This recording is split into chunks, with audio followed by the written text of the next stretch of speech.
नमस्कार, D focus में आपका स्वागत है। मैं हूं हिमांशु। लगातार रामगढ़ के उपचुनाव की तस्वीरें आपको दिखाते हुए चल रहा हूं और इस समय रामगढ़ के छतर मांडू में हूं, जहां पर जोगी बाबा ने अड्डा लगा दिया है। कहा जा रहा है कि जोगी बाबा लंबे समय के बाद इस जगह पे आए हैं और कह रहे हैं कि यहाँ के लोग बता रहे हैं कि करीबन 6-7 साल पहले जोगी बाबा इस जगह पे खूब आया करते थे, लेकिन जोगी बाबा कह रहे हैं कि 10 सालों के बाद चलकर आया हूं। तो 10 सालों के बाद क्यों चल के आना पड़ा है, जरा जानते हैं। सर, लोगों ने अब झारखंड में आपका नया नामकरण कर दिया है जोगी बाबा के रूप में। तो जोगी बाबा 10 सालों के बाद उन गलियों का चक्कर क्यों लगा रहे हैं जिन गलियों में 10 साल पहले आया करते थे? नहीं, देखिए, दो चीज़ें आप हिमांशु जी एक बात को बड़े स्पष्ट शब्दों में जान लीजिए।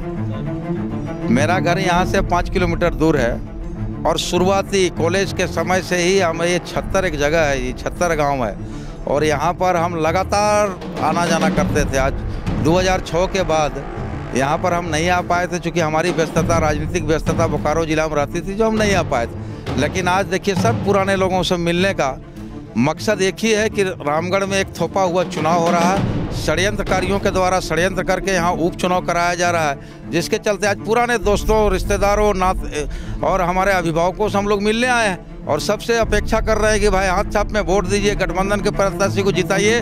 और जिस तरह 15 साल यहाँ गुंडागर्दी चला था, लूट खसोट चला था, भय का वातावरण कायम था, गुंडा टैक्स लिया जाता था, आज वो 15 साल के बाद 3 साल समाप्त हुआ था, पुनः हुआ स्थापित न हो, इसके लिए सब लोगों से हम लोग उम्मीद अपेक्षा करने आए हैं, सबसे गुजारिश करने आए हैं। अच्छा, क्यों ऐसा झारखंड के लोगों को लग रहा है कि इस चुनाव में कांग्रेस पार्टी चुनाव नहीं लड़ रही है, झारखंड मुक्ति मोर्चा ने इसे प्रतिष्ठा इशू बना लिया है? या झारखंड मुक्ति मोर्चा ने बना लिया है या जोगी बाबा ने बना लिया? नहीं, देखिए, ये प्रतिष्ठा झारखंड मुक्ति मोर्चा ने नहीं, ये हमारे चूँकि गठबंधन धर्म है और हम लोग गठबंधन में हैं और हमारा गठबंधन का अंग कांग्रेस है और गठबंधन के खाते में कांग्रेस का प्रत्याशी है, तो निश्चित तौर पर मेरा नैतिकता कहता है राजनीतिक रूप से हमको उसको मदद करना है और हम लोग कर रहे हैं। ऐसा कोई प्रतिष्ठा वाला विषय नहीं है। और सब कहते हैं कि जो दिखता है वही बिकता है। पूरे रामगढ़ में केवल झंडा दिख रहा है। देखिए, ये झंडा डंडा पार्टी है, आजसू पार्टी जो है ना, झंडा डंडा पार्टी है। और जो जिनके घर पर झंडा लगा हुआ है, ईमानदारी पूर्वक हृदय में उनको हाथ रख के पूछिएगा तो वो भी नहीं वोट देंगे।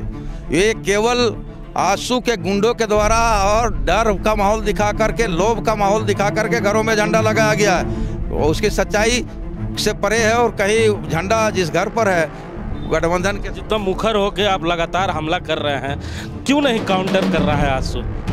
ये बने, देखिए, राजनीतिक चूँकि हम जो चीज़ों को कह रहे हैं, हम जो बयां कर रहे हैं उसमें सच्चाई है, इसलिए वो काउंटर नहीं कर पा रहे हैं। अगर हम गलत बोल रहे हैं तो काउंटर करके बतावें कि आप गलत बोल रहे हैं, साबित करें कि हम गलत बोल रहे हैं। हम तो कह रहे हैं कि भाई आज एक बात, हिमांशु जी, यहाँ सब लोग बैठे हुए हैं, आप बताइए कि जो लोग 2005 से लेकर 2015 तक जिन नेताओं के भरोसे चंद्र प्रकाश चौधरी इतराते थे, जिन नेताओं के भरोसे 15 साल चुनाव जीते हैं, उन नेताओं को आज क्यों नहीं दिखाई पड़ रहा है सरजमीन में? उन नेताओं कहाँ गायब हो गए हैं? उनको क्या गोवा और त्रिपुरा भेज दिया गया है क्या? आखिर क्या कारण है उन नेताओं को चुनाव प्रक्रिया में नहीं लगाया गया? क्यों? इसका साफ जाहिर है कि 15 साल लूट खसोट हुआ है और समाज अब उन लोगों को स्वीकार नहीं कर रहा है, इसलिए आंसू पार्टी के लोग उनको समाज के बीच में वोट मांगने के लिए नहीं भेज रहे हैं।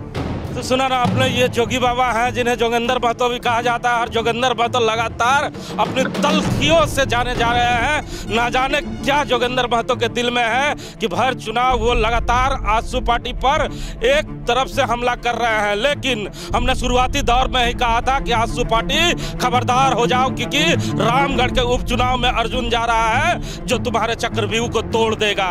और हमारा अनुमान सत्य निकल रहा है कि 10 सालों के बाद उन गलियों में योगी बाबा पहुंचे हैं जिन गलियों में 10 साल पहले वो आया करते थे। अब 10 सालों के बाद आए हैं तो 10 सालों के बाद वो चेहरे कितना इनकी बातों को रखेंगे, ये तो 27 तारीख को ही पता चल पाएगा कि जब ये लोग अपने पोलिंग बूथ पे जाएंगे तो जोगिंदर महतो की बातों को ख्याल में रखेंगे, कि झंडे को याद रखेंगे, कि प्रत्याशी को याद रखेंगे।